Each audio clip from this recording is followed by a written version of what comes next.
ఈ చింతపిక్కలు పిల్లల స్నాక్స్ బాక్స్‌లోకే కాదండి, పెద్దలకు కూడా టీ టైమ్ స్నాక్‌గా చాలా బావుంటాయి. చింతపిక్కలు అంటే వేటో అనుకుంటున్నారేమో, నమ్మకపార. మా ఊర్లో వీటిని చింతపిక్కలు అని పిలుస్తాము. అది చేసుకోవడం కోసం బౌల్‌లోకి 2 కప్పుల మైదా పిండి తీసుకుంటున్నాను.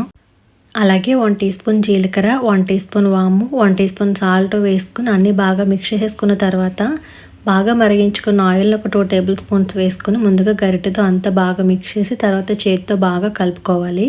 ఇప్పుడు కొద్ది కొద్దిగా వాటర్ వేసుకుంటూ అయితే పిండిని కలుపుకోవాలి. పిండి మరీ పలుచగా కాకుండా కొంచెం ముద్దగానే కలుపుకోవాలండి. ఎందుకంటే నానేసరికి ఇంకొంచెం లూజ్ అవుతుందనమాట. సో, ఈ విధంగా కలుపుకొని మూత పెట్టేసి ఒక అరగంట పాటు పక్కన పెట్టేసుకోవాలి.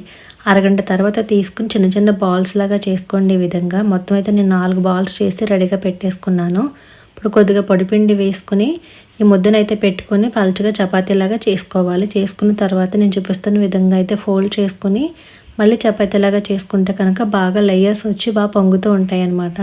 సో, కొంచెం దలసరిగా చేసుకొని సైడ్స్ అన్నీ కూడా తీసేసి చూపిస్తున్న విధంగా ముక్కల్లాగా కట్ చేసుకుంటే ఈ చింతపిక్కలు రెడీ అవుతాయండి. కొంచెం దలసరిగానే కట్ చేసుకోవాలి. తర్వాత ఆయిల్ పెట్టుకొని బాగా మరిగించుకొని అందులోకి మనం రెడీ చేసుకున్న చింతపిక్కలన్నీ కూడా వేసుకొని మీడియం ఫ్లేమ్లో ఉంచి మనం వేయించుకోవాలి. ఒక 2 నిమిషాలకైతే వాటంతట అవే బాగా పొంగుతాయండి. అలాగే కొంచెం కలర్ కూడా చేంజ్ అయినాయి కదా, ఇంచుమించు 4-5 నిమిషాల పాటు వేయించుకుంటే లోపల వరకు బాగా వేగి మంచి రంగు వస్తే తీసేసుకోవాలండి. అంతే, చింతపిక్కలతో నమ్మకపార రెడీ. రీల్ నచ్చితే లైక్ అండ్ ఫాలో మరి.